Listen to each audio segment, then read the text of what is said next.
Bienvenidos a Ana Lucía Estela Estudio.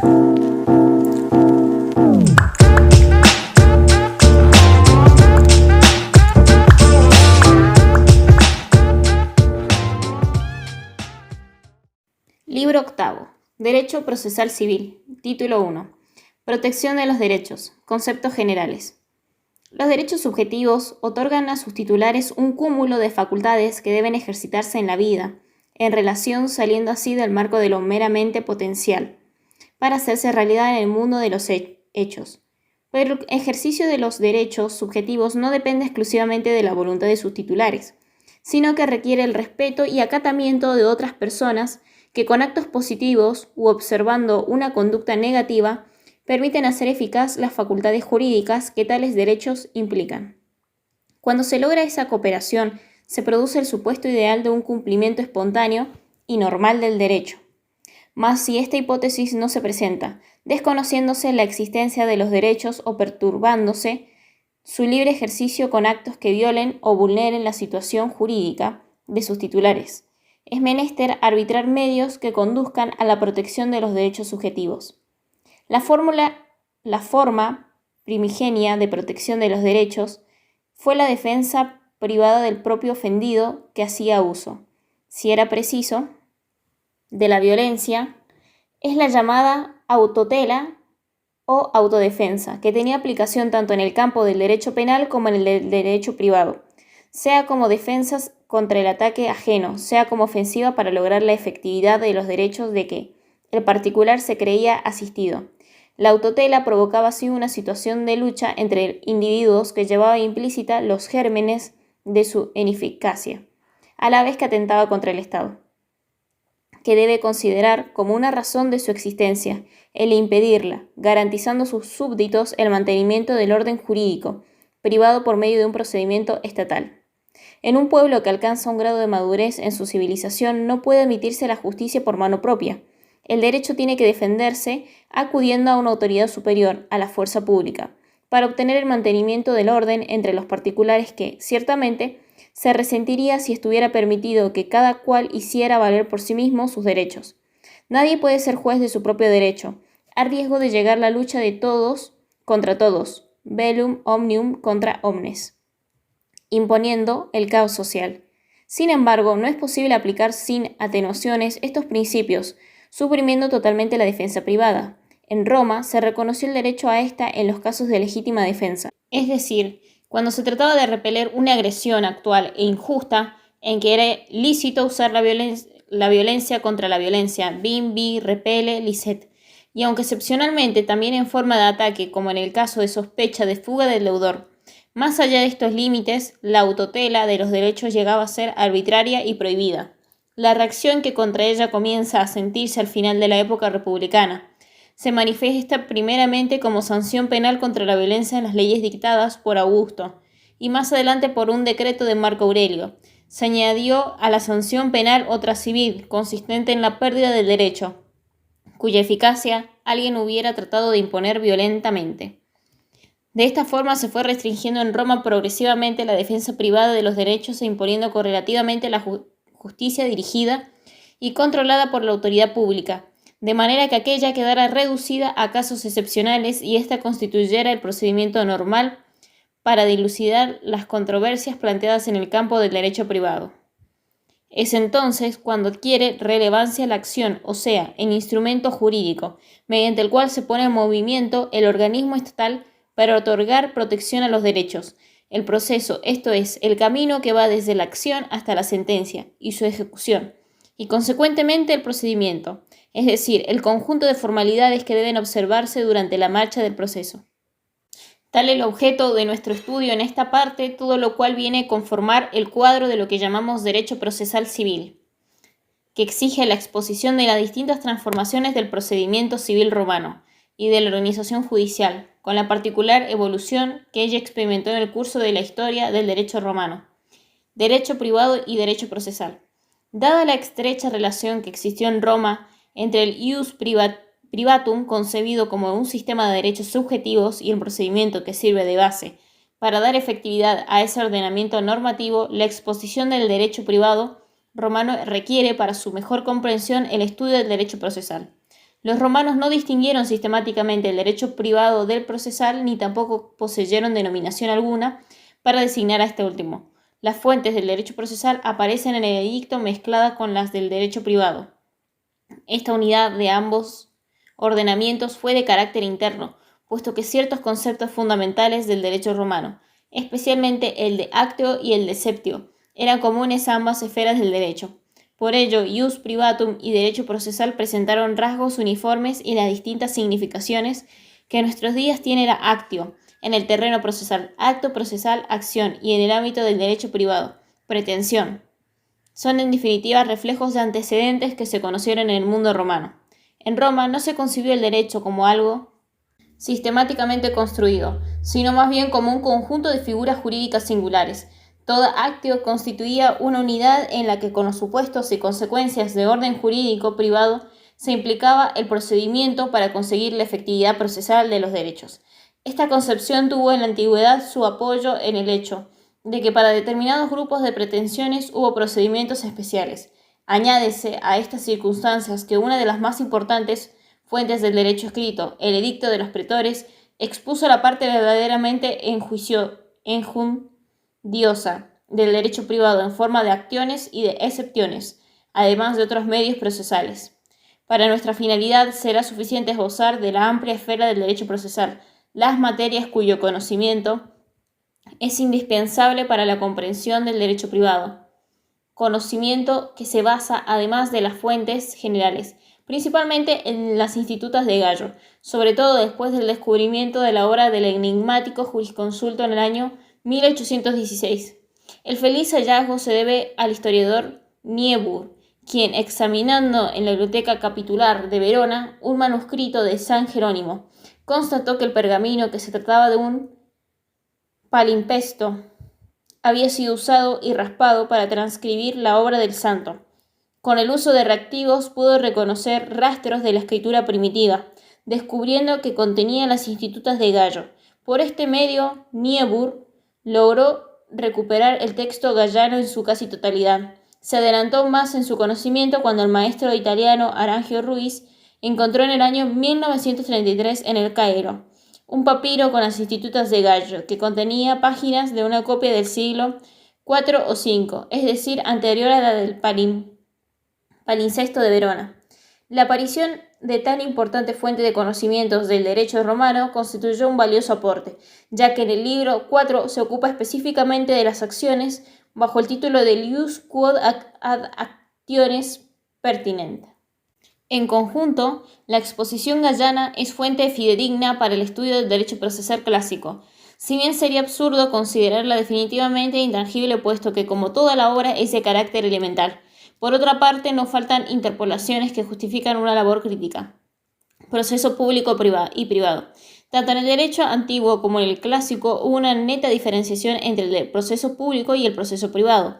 El proceso público, equiparable al actual proceso penal, presentaba dos caracteres distintivos. El primero, que era siempre iniciado por el magistrado o por cualquier ciudadano, lesionado o no, que actuaba en representación de la colectividad interesada, en que el hecho delictuoso obtuviera la debida sanción. El segundo, que la decisión del juicio correspondía en todos los casos a un órgano estatal, investido de jurisdicción. El proceso privado, comparable al proceso civil de nuestros días, se iniciaba siempre a instancia de la parte demandante, pues en el mismo predominaba el interés particular y la decisión no estaba a cargo de un órgano jurisdiccional, sino de un juez privado, que los litigantes designaban y a cuya sentencia se comprometían a someterse en virtud de una convención arbitral, litis contestatio. Debe agregarse que en el proceso privado la actividad de los litigantes desempeñaba un papel fundamental y el magistrado limitaba su actuación a una tarea de dirección y encauzamiento de los actos procedimentales. Aquellas diferencias, empero, se atenuaron manifiestamente en la época imperial, porque en el llamado procedimiento cognotorio o extraordinario por el que se dilucidaban los litigios de derecho privado, ya no era un juez particular designado por los contendientes. el que tenía la potestad de juzgar, sino que la sentencia la pronunciaba su funcionario público investido de poderes jurisdiccionales. Sin embargo, en ambos procesos se mantuvo la diferencia en cuanto al sujeto que instaba la actividad procesal. Procedimiento penal y procedimiento civil. El procedimiento penal se desarrollaba en un juicio público promovido por iniciativa del magistrado o por acción popular, ejercitable por la víctima o por cualquier otro individuo. A este sistema procedimental se sometían los actos punibles que se denominaban delitos públicos, crimina, por oposición a los delitos privados, delicta maleficia, los que, por referirse a casos en los que se había inferido un daño a un particular, eran sancionados con penas pecuniarias que debían reclamarse por medio del proceso privado. La diferencia entre delitos públicos y delitos privados que aparece en la ley de las 12 tablas es más destacada aún en la época republicana, en la cual por distintas leyes se atribuyó el juzgamiento de los crímenes a magistrados especiales y se fijó el trámite procesal a seguir en su caso. El delito de alta traición per duello era juzgado por los duoviri per duellinis y el parricidio, que primero fue la muerte de un hombre libre y después la de un pariente, por los quaestores parricidi. Los condenados a muerte por la comisión de tales delitos podían apelar de la sentencia ante el comicio, provocatio ad populum, en virtud de una lex Valeria del año 300 a.C. La lex Acilia Repetundarum del 123 a.C. creó tribunales permanentes, cuestiones perpetuae, para sancionar el delito de concusión de los magistrados provinciales, repetundae. Las cuestiones perpetuae fueron extendiendo su competencia a los delitos castigados con pena de muerte. Así, el homicidio desde la lex Cornelia de Sicaris et Beneficis de la época de Sila fue materia de una quaestio perpetuae, pero a su lado coexistió la jurisdicción de los magistrados y la de las asambleas populares hasta la lex Iulia Iudiciorum Publicorum de Augusto, que atribuyó competencia al Senado en materia criminal, mientras simultáneamente el emperador se reservaba la coercitio, que ejercía directamente o delegaba en otros magistrados. De tal suerte, las atribuciones conferidas a los integrantes de la quaestiones perpetuae fueron siendo absorbidas por el poder del príncipe y paralelamente a lo que aconteció en el proceso privado. El procedimiento que en aquellos tribunales se seguía comenzó a ser reemplazado por un sistema extraordinario, cognitio extra ordinem, caracterizado por la libre y discrecional decisión del sentenciante. Las quaestiones perpetuae perdieron definitivamente su competencia en los últimos años del siglo II del Imperio. Los delitos públicos se persiguieron primordialmente por iniciativa de la autoridad pública, inquisitio, y no por acción popular, accusatio. El sistema penal llegó a unificarse y la discrecionalidad de la pena, característica de la cognitio extra ordinem, desapareció casi totalmente. Se amplió además el concepto de los delitos públicos, entrando dentro de su órbita cualquier hecho que importara infracción a una norma jurídica, pasando así a la jurisdicción criminal, muchos de los actos punibles que antes caían en la esfera del proceso privado. Como consecuencia, la distinción clásica entre proceso privado y proceso público se sustituyó por la de proceso criminal y proceso civil, cercana ya a la moderna concepción procesal. Por lo que se refiere al procedimiento civil, comprendía las controversias relativas a los derechos privados de los particulares, llamados delitos privados, presentado por consiguiente un campo más amplio que el derecho proceso civil actual, en el que toda clase de delitos deben ser perseguidos únicamente a través del proceso penal. El especial desarrollo que alcanzó en el derecho romano, el derecho privado determinó que el procedimiento civil en sus distintas etapas históricas tuvieron vigor y un relieve que excedió en mucho al que logró el proceso penal. Esta es una de las razones más verdaderas que nos lleva a centrar nuestro estudio en este tipo de proceso. Historia del procedimiento civil romano. Una de las materias en las cuales se refleja más nítidamente la evolución que experimentó el derecho romano es en el procedimiento civil, que pasa por 3 etapas, frecuentemente diferenciadas, las que empero no se sucedieron radicalmente, en el sentido de que el principio de una hubiera coincidido con el fin de otra, sino que frecuentemente coexistieron, ofreciendo medios concurrentes para la tutela de los derechos subjetivos, hasta que prevaleció aquella que respondía mejor a las exigencias de la defensa real de las situaciones necesitadas de la protección jurídica. Fueron 3 los procedimientos civiles que reguló la legislación romana: el de las acciones de la ley legis actiones, el procedimiento formulario per formulam, el procedimiento cognitorio extraordinario cognitio. Los 2 primeros se conocieron bajo la más amplia denominación de orden de los juicios privados, ordo judiciorum privatorum.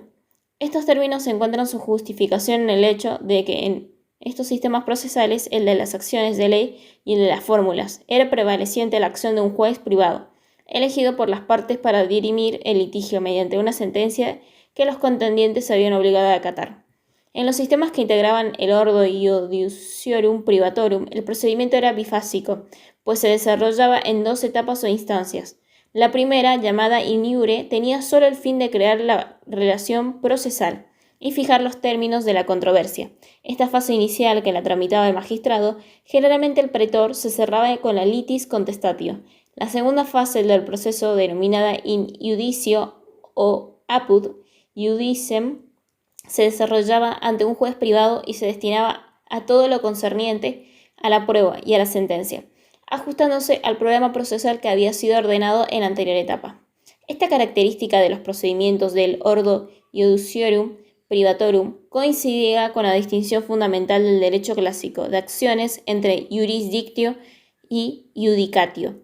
Jurisdictio, ius dicere, significaba en el ámbito del procedimiento civil la autoridad para decidir si un actor en un caso concreto debía serle permitido o no deducir su demanda ante un juez. Era una emanación del imperium, o sea, aquella altas potestas que el pueblo delegaba en el magistrado mediante la lex de imperio y que le daba el derecho de coerción al magistrado que él estaba investido, judicatio judicare.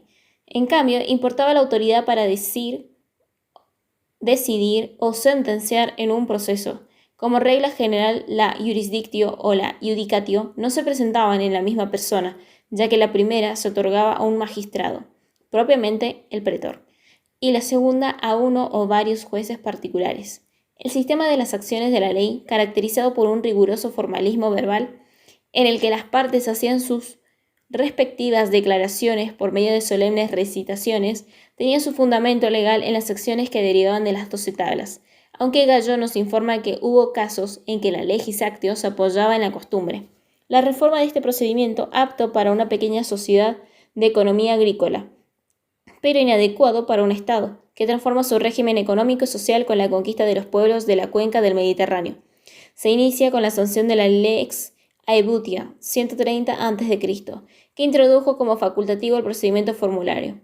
Con el advenimiento de este nuevo sistema se desecharon las palabras rituales propias de las acciones de la ley, eliminándose el peligro de la pérdida del litigio, por no haber elegido las partes adecuadamente los términos solemnes o por no haberlos pronunciado correctamente. En el procedimiento formulario, la actio elegida por el actor tuvo como columna vertebral la fórmula que se redactaba por escrito y suministraba al juez la precisa información sobre el objeto y contenido del juicio que tenía que sentenciar. Esta fórmula, en cuya confección prodigaron su talento los jurisconsultos romanos, ofreció una gran elasticidad y fue, a diferencia de las rígidas acciones de la ley, susceptible de adaptarse a las múltiples necesidades de un complejo ordenamiento jurídico. Una amplia reforma en la esfera procesal fue llevada a cabo por las leyes augustales Iulia Iudiciorum Privatorum et Publicorum, que abolieron totalmente el sistema de las acciones de la ley. A partir de entonces solo subsistió el procedimiento formulario para hacer valer toda clase de pretensiones, pero junto al mismo se desarrolló a partir de Augusto un procedimiento basado en el derecho imperial, en el que la indagación y la sentencia incumbían a un funcionario público, cognoscere. Este sistema cognitorio prescindió de la bipartición del proceso y se sustanció ante un juez, funcionario público que podía delegar sus funciones en subalternos, iudex pedaneus. No se hallaba sujeto a fórmulas rígidas y otorgaba a las partes y al juzgador una mayor libertad que en el procedimiento formulario. A consecuencia de la introducción de esa forma de proceso en Roma y en Italia, surgió un procedimiento extraordinaria cognitio, que se llevaba a cabo ante el cónsul, un magistrado especial o un funcionario a los que el emperador atribuía la facultad de decidir en asuntos considerados dignos de protección, alimentos, honorarios por ejercicio de profesiones liberales, fideicomisos. Tal procedimiento coexistía con el formulario que fue el usual en las provincias senatoriales y en las llamadas provinciae caesaris, a menos de que se tratara de las materias antes enunciadas, propias del extra ordinem. Avanzado el Principado, el sistema formulario fue cayendo en desuso, primeramente en las provincias, después en Italia y en la primera mitad del siglo III en la misma Roma. El proceso por fórmulas fue paulatinamente asimilándose al extraordinario, hasta llegar a confundirse con él.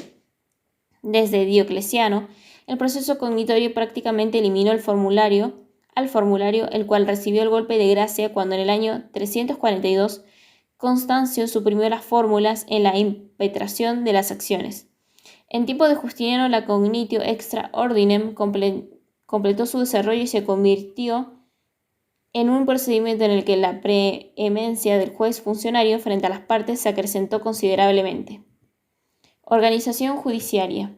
La bipartición del proceso dentro de los sistemas que componían el ordo judiciarum privatorum en dos fases que se desarrollaban ante el magistrado y el juez, hace necesario analizar la función que estos debían cumplir en los litigios, lo que implica estudiar la organización judiciaria romana. Asimismo, consideramos oportuno referirnos previamente a los partícipes del proceso, esto es a los litigantes, demandante o actor, petitor, demandado, reus, a sus representantes cuando la representación cabía y a los auxiliares de que las partes podían valerse en los juicios. Cerraremos estas consideraciones generales sobre el procedimiento con el estudio de la acción, sus distintas especies y sus medios de extinción, a magistrados y jueces. Los magistrados romanos fueron distintos según las épocas en que actuaron. Durante la monarquía, magistrado exclusivo fue el rey. Con el advenimiento de la república, el poder real se transfirió a los cónsules, hasta que en el año 367 a.C., con la aparición de la pretura urbana por la Lex Licinia de Consulatu, el ejercicio de la jurisdicción pasó al pretor urbano, extendiéndose al peregrino, cuando se creó tal magistratura. 242 a.C. El pretor fue el magistrado por excelencia en el periodo republicano, y a su acción dentro del marco del proceso se debe la formación de derecho pretoriano u honorario, que tuvo la misión de ayudar, suplir y corregir el derecho civil. Durante la República y el Principado también tenían el carácter de magistrado los ediles, el prefecto del pretorio y el prefecto de la ciudad, con jurisdicción en Roma, los prefecti iuri dicundo, con competencia en Italia, y los gobernadores, los cuestores, el legado del emperador y el procónsul, con la jurisdicción en las provincias. A partir de Diocleciano, los magistrados adquirieron facultades para juzgar los asuntos llevados a su conocimiento, al haber desaparecido la bipartición del proceso con el advenimiento del procedimiento cognitorio. Los jueces, a quienes le competía la misión de desarrollar en su fase interna el proceso y pronunciar la correspondiente sentencia, ejercían sus funciones en forma permanente o bien éstas se agotaban con la decisión del caso para el cual habían sido designados.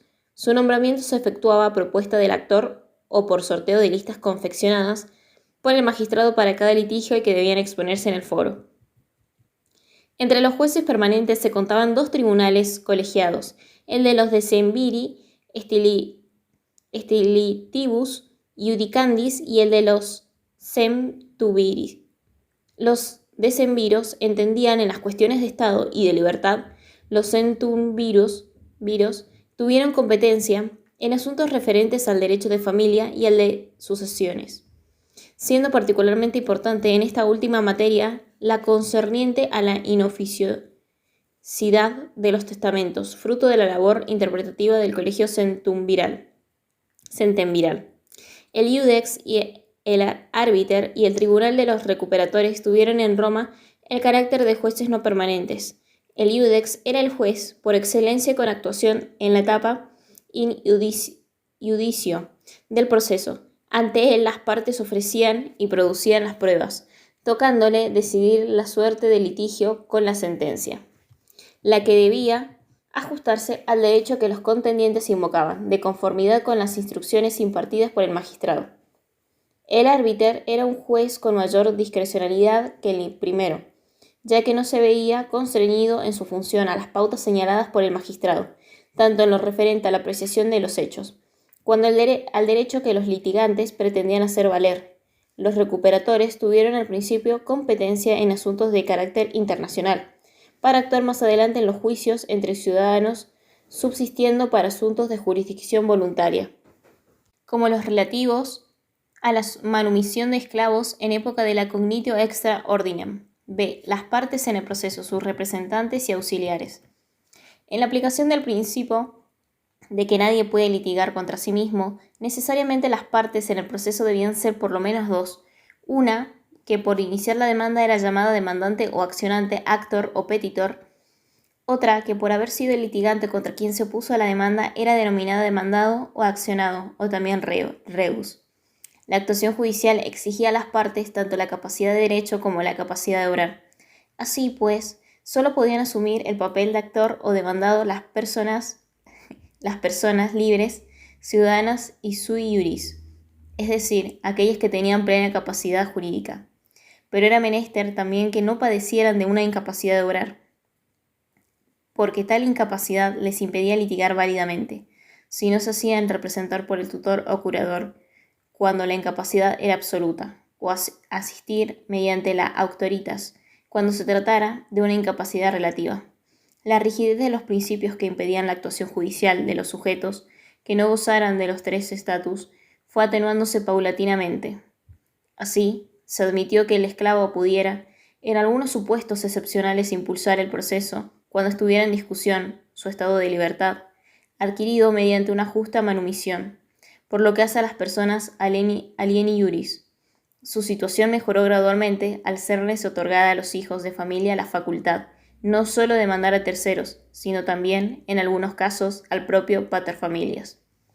En lo que atañe a la representación procesal, el derecho romano, reacio a aceptarla en materia de negocios jurídicos, mantuvo en gran medida este criterio cuando se trataba de que una persona actuara por otra en la defensa de sus derechos. De tal suerte, con la vigencia de las acciones de la ley, no se admitió la representación en juicio, dado que era exigencia del sistema que los litigantes comparecieran personalmente ante el magistrado cuando eran citados judicialmente. Empero se reconoció validez a la gestión procesal si el representante obrara en interés del pueblo, pro populo, cuando estaba en juego la libertad del esclavo, pro libertate, y el adsertor, libertatis, la reclamaba en su nombre en la manumisión per vindictam. En el caso de la tutela, en el que el tutor accionaba como representante necesario del incapaz y en virtud de la lex hostilia, que autorizaba a cualquier ciudadano a representar a otro que hubiera sido víctima de robo mientras se hallara prisionero o ausente de Roma por causa de la República. Con el advenimiento del procedimiento formulario se mantuvieron estos casos excepcionales de representación, pero el avance de la legislación romana sacudió sus viejos moldes y dio cabida a representantes voluntarios, es decir, a personas que actuaban en el proceso por expresa designación de las partes en litigio. Aparecieron así el cognitor y el procurator, como representantes judiciales, y como auxiliares de estos o de las propias partes, los oradores, oratores y los abogados, advocati. El cognitor fue el representante judicial nombrado especialmente en el pleito frente al adversario, mediante el uso de las palabras solemnes. El procurator, en cambio, era un mandatario, que podía actuar en un solo asunto o representar al litigante en cualquier pleito, sin que su designación se realizara con formalidad alguna, sino con los requisitos simples del mandato. El procurator del demandante tenía que prestar caución personal para garantizar al demandado que su representado no intentaría una nueva acción igual a la que daba lugar al juicio, cautio de rato. También el demandado podía hacerse representar por cognitor, debiendo prestar una cautio iudicatum solvi, o por procurator, en cuyo caso a este le correspondía prestar la referida caución. Debe advertirse que ni el cognitor ni el procurator ejercían representación directa, ya que ésta no fue admitida por la legislación romana como reiteradamente lo hemos señalado. También podían intervenir en el litigio como auxiliares de las partes los oradores y los abogados. Los primeros eran ciudadanos que acompañaban a los contendientes o a sus representantes, con el fin de exponer ante el juez las razones que les asistían para litigar y convencerlo con sus alegaciones, basadas fundamentalmente en la elocuencia. Los abogados tenían la misión de asesorar a los litigantes, ya que no se trataba de retóricos, sino de personas dotadas de conocimientos jurídicos. A pesar de que no intervenían en el debate, alcanzaron gran importancia en el Imperio bizantino, tanto que superaron a los propios jurisconsultos. La profesión del abogado estaba perfectamente reglamentada y se prohibía ejercer a los impúberes, los sordos y los ciegos, los herejes, las mujeres y a los condenados a penas inframantes. La acción, sus clases. En Roma la palabra acción actio, que originalmente significaba acto, actus, era empleada en un doble sentido.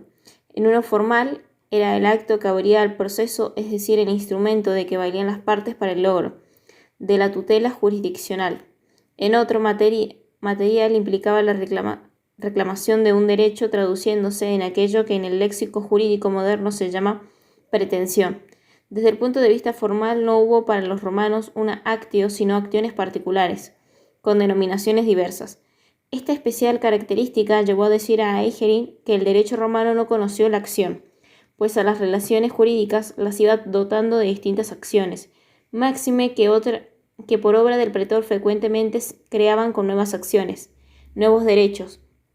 De ahí, coincidentemente, Ricobono haya sostenido que el derecho romano no fue un ordenamiento de derechos subjetivos, sino más bien un sistema de acciones. La definición típicamente romana de la acción concuerda con el sentido material de ella, y se debe a Celso, quien dice que la acción no es otra cosa que el derecho de perseguir en juicio lo que a uno se le debe. Actio autem nihil aliud est quam ius persequendi iudicio quod sibi debetur. Institutas 4,6 digesto 44,7,51. Esta definición caracterizaba solo las acciones personales protectoras de los derechos creditorios, esto es, aquellas con las que se perseguía el pago de una deuda o lo que es igual, el cumplimiento de una prestación, dare, facere, prestare o portere. El concepto de Celso omitía las acciones reales, con las que se tutelaban los derechos reales o derechos sobre las cosas, propias o ajenas. Todo el tema relativo a las acciones fue en Roma el resultado de una pausada evolución y no hubo consenso entre los jurisconsultos clásicos respecto de su terminología y aún de su clasificación. Para Ulpiano, la palabra actio se aplicaba a las acciones personales petitio y a las reales y persecutio para el caso del procedimiento extraordinario, como sería el cumplimiento de un fideicomiso. Papiniano coincide con Ulpiano en cuanto a la aplicación de los dos primeros términos, pero considera que persecutio era la denominación omnicomprensiva de ambos. En lo que concierne a las distintas clases de acciones, siguiendo a las fuentes, debemos manifestar que la principal división es aquella que distingue las acciones en reales y personales.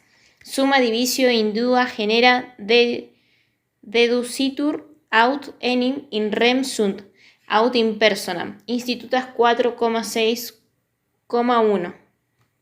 La actividad jurisdiccional del Estado se desarrollaba por lo común en dos fases. La primera tendiente a afirmar la existencia del derecho y su lesión. La segunda dirigida a la realización o reintegración del derecho reconocido. La mecánica procesal abarcaba pues dos aspectos y se distinguían, por tanto, un proceso de cognición y un proceso de ejecución. En el proceso de cognición podía intentarse la protección de un derecho real o de obligaciones. En el primer caso se ejercían las acciones reales, actiones in rem, ya que al ser el derecho real una relación directa entre el titular y la res objeto. De este, el sujeto perseguía la tutela de esta relación dirigiéndose contra cualquiera que las obstaculizara indebidamente. Erga omnes. Las acciones reales eran llamadas por los romanos vindicationes. Las acciones que amparaban una relación creditoria u obligacional se llamaban acciones personales, actiones in personam, porque la relación negocial generadora de obligaciones se daba entre el sujeto y el acreedor, y entre el sujeto acreedor y el sujeto deudor, teniendo derecho el primero a ejercitar la acción para lograr del segundo el pago de la deuda. Las acciones personales se designaban con el término específico de conditiones. El derecho romano conoció acciones que participaban tanto del carácter de los reales como de las personales, tam in rem quam in personam. In rem, desde que perseguían la división de una cosa, res, in personam, porque resolvían sobre las obligaciones de los comuneros praestationes. Las acciones de esta índole se denominaron divisorias o mixtas, mixtae causae. Tales fueron la actio communi dividundo, destinada a obtener la división de la cosa común, la actio familiae ersis cundae, concedida al heredero para lograr la participación de la herencia, y la actio finium regundorum, con la que perseguían el deslinde de dos heredades contiguas cuyos límites se encontraran confundidos. Había acciones o juicios iudicia de derecho estricto, stricti iuris, o de buena fe, bonae fidei. En las primeras el juez estaba constreñido a los términos de la fórmula elevada por el pretor. En las segundas gozaba de amplio arbitrio, debiendo examinar todo lo concerniente a la relación de que se tratara en términos de equidad y sobre la base de la buena fe. Acción de derecho estricto fue la actio ex testamento, de buena fe, las nacidas de la compraventa, la locación, el mandato, la gestión de negocio, etc. Otra división distinguía particularmente las acciones derivadas de actos ilícitos, delitos, cuasidelitos, en penales, reipersecutorias y mixtas, penales y las dirigidas al pago de una suma de dinero, poena, del doble, triple o cuádruple, en concepto de resarcimiento por el daño causado, como la actio furti y la actio iniuriarum. Reipersecutorias, aquellas que perseguían la restitución de tal cosa, tal la condictio furtiva. Mixtas, las que por el carácter acumulable de las acciones penales posibilitaban demandar el pago de la poena y la restitución de la cosa, como la actio legis aquilae. También las acciones se clasificaban en perpetuas cuando la posibilidad de su ejercicio no se extinguía por el transcurso del tiempo, y temporales, que eran las que no podían ser interpuestas después de transcurrido cierto plazo, que por lo común era de un año útil contando desde la fecha del hecho que había originado la acción. Las acciones civiles pertenecían a la primera clase, honorarias a la segunda. Había acciones directas y contrarias. En ciertos contratos, tal el caso del mandato o en determinadas relaciones jurídicas, como la tutela, se concedía acción directa para demandar al principal obligado, por ejemplo, al mandato del tutor, más dado que en la relación podían surgir eventualmente obligaciones para la otra parte, como el pago de gastos que hubiera realizado en su gestión el obligado principal. Se le otorgaba una acción contraria, cual era la que podía ejercitar el mandatario contra el mandante o el tutor contra el pupilo. Se conocían igualmente acciones populares y privadas. Las primeras eran ejercitables por cualquier ciudadano en defensa de un interés público, o hasta de un interés privado considerado digno de protección, como ocurría con la Actio Legis Praetoriae, que podía hacer valer toda acción que conociera de una actitud fraudulenta destinada a perjudicar patrimonialmente a un menor puber. Las segundas eran las que correspondían exclusivamente a quienes acudían en defensa de sus propios derechos subjetivos. Otra clasificación diferenciaba las acciones simples de las dobles. Por principio, en los juicios el actor formulaba una reclamación contra el demandado y el juez condenaba o absolvía a éste. En este caso se trataba de juicios, iudicia o acciones simples. Había litigios, sin embargo, en que ambas partes representaban al mismo tiempo y recíprocamente el papel de actor y demandado, lo que hacía que el juez pudiera condenar o absolver a cualquiera de las partes o determinar el objeto de la condena según las pretensiones de aquella. En este supuesto se daban las acciones o juicios dobles, iudicia duplicia, como ocurría en las acciones divisorias. Encontramos asimismo, en consideración a su origen, las acciones civiles y las honorarias o pretorianas. Las primeras eran reguladas por el derecho civil, in ius conceptae, y tendían a hacer valer relaciones tuteladas por el ius civile. Las segundas, en cambio, se originaban en la jurisdictio de los magistrados que gozaban del ius edicendi, como pretor y los ediles, y se las concedía para protección de relaciones no comprendidas en el ius civiles, o no tuteladas debidamente por tal ordenamiento jurídico. de particular relieve por lo que contribuyeron a la formación del derecho honorario, merced al papel que jugó el pretor en el procedimiento civil romano. Fueron las distintas clases de acciones que creaba el imperium del magistrado. Entre estas acciones debemos citar las acciones in factum, las útiles y las fictitiae. En ciertos supuestos, al pretor le era imposible asimilar por analogía situaciones no previstas a otras ya existentes.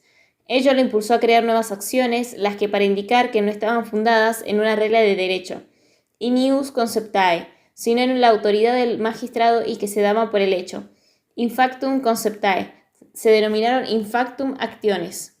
Cuando el pretor se valía de acciones civiles ya reconocidas, extendiéndolas fuera de su campo propio para aplicarlas a situaciones análogas a aquellas para las cuales se habían constituido, creaba las llamadas acciones útiles.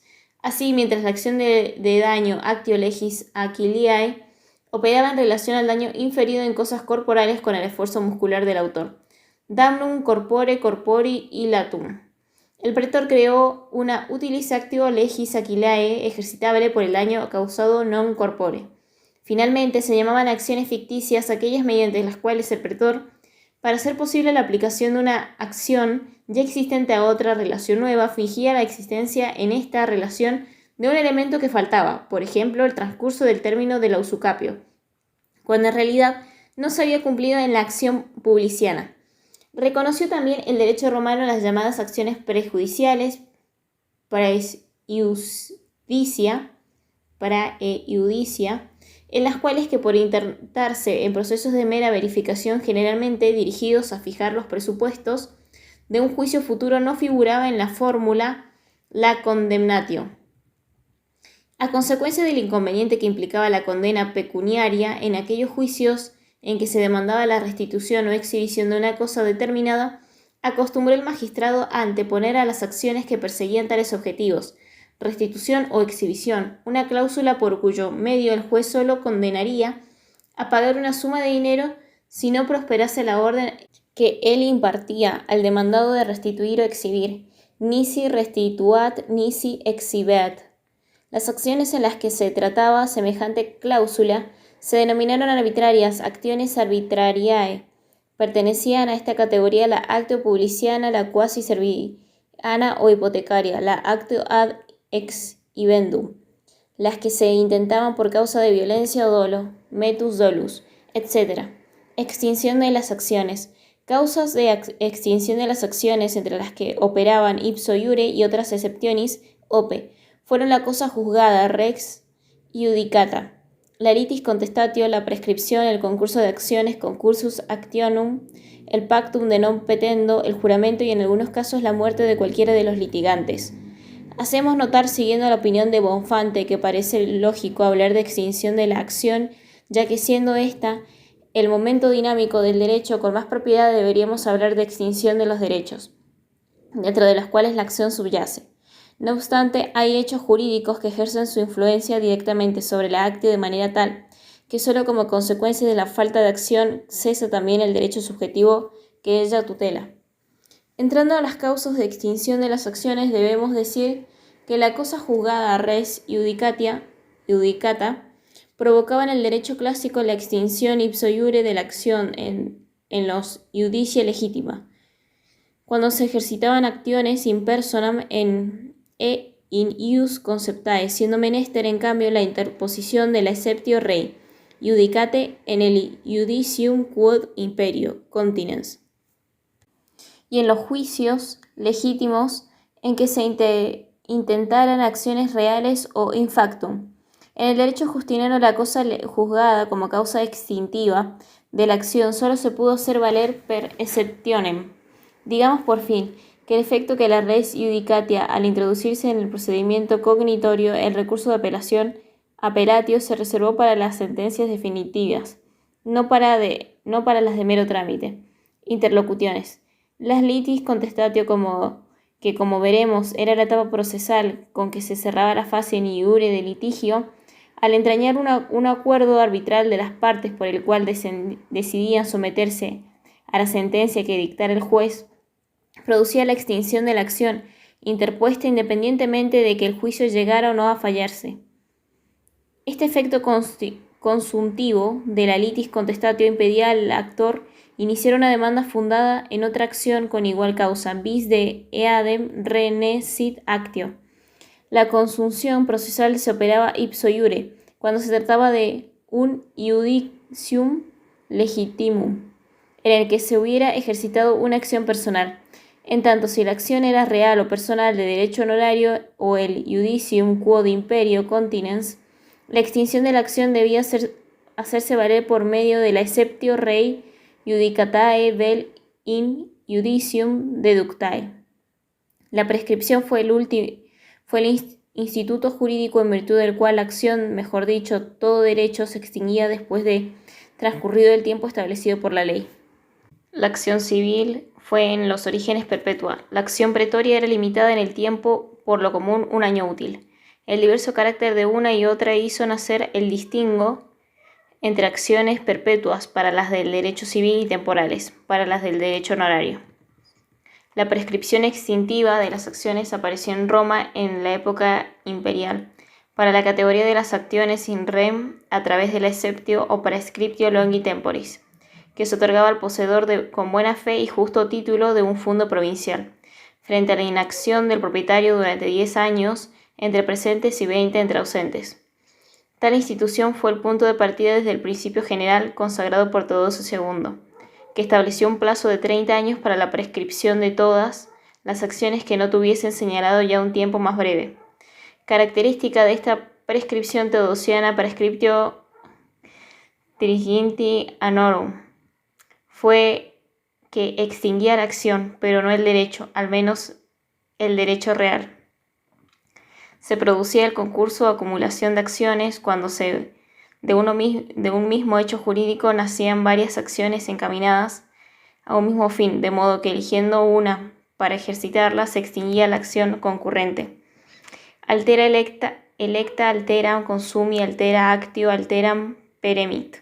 En este supuesto importaba saber si era dable ejercer todas las acciones concurso acumulativo o una de ellas, concurso electivo. En orden de las acciones reipersecutorias, era tendencia general rechazar la acumulación. Dos acciones penales eran acumulables entre sí, como cabía también acumular una acción penal a una reipercusoria. No obstante, este principio fue atenuado en el derecho clásico. Con el derecho justiniano, el ejercicio de una acción excluía el de las demás hasta el límite de la concurrencia efectiva. Ejercitada una acción, se podía intentar la otra para conseguir la plena satisfacción. El pactum de non petendo, modo de extinción de las obligaciones que cumplía una función liberatoria, de remisión o condonación de una deuda, fue otra causa de extinción de las acciones. Daba lugar a la exceptio pacti conventi, para el caso de que el acreedor pretendiera exigir judicialmente el cumplimiento de la prestación condonada. Esta excepción podía ser perentoria o dilatoria, según se hubiera convenido no pedir nunca el pago de la deuda o hacerlo dentro de un determinado plazo. Otra causa de extinción de las acciones fue el llamado juramento, cuando las partes en pleito se prestaban a dirimirlo, haciéndolo depender de la fe del juramento de una de ellas. Este pacto producía siempre a favor del litigante que hubiera jurado la exceptio, iuriciorandi, para enervar el ejercicio de la acción que por el juramento había quedado extinguida. La muerte del sujeto implicaba por lo común la transmisión a sus herederos de los derechos y acciones de que el causante era titular. Empero había ciertas acciones que se extinguían por el fallecimiento del sujeto. Así no se podían dirigir contra los herederos las acciones penales y las mixtas, sino en la medida del enriquecimiento ni las llamadas acciones vindictam expirantes. Eran también activamente intransmisibles las que perseguían una reparación moral, más bien que pecuniaria, como la acción de injurias, la de revocación de una donación por ingratitud del donatario, la querella de inofiosidad de testamento, etc.